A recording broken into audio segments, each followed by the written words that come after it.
मराठी समाजाचा अस्मिता बाणा आदरणीय मनोजदादा जरंगे पाटील यांचं आगमन होत आहे।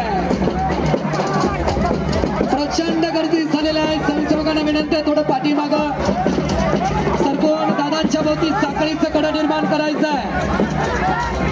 सन्माननीय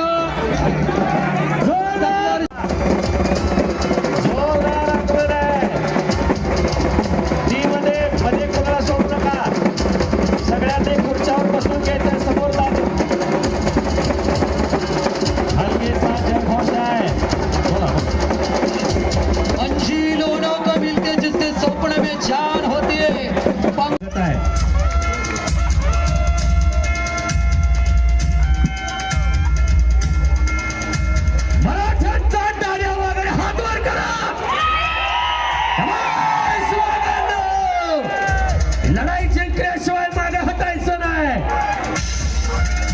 माननीय मनोजदादा जरंगे साहेबांचा या ठिकाणी सन्मान होत आहे। आदरणीय संघर्ष योद्धे मनोजदादा जरंगे पाटील यांचा सन्मान मराठी समाजाचा अस्मिता बाणा आदरणीय मनोजदादा जरंगे पाटील यांचं आगमन होत आहे। प्रचंड गर्दी झालेली आहे। संचालकांना विनंती आहे थोडं पाठीमागं सरकून दादांच्या भोवती साखळीचं कडं निर्माण करायचं आहे। सन्माननीय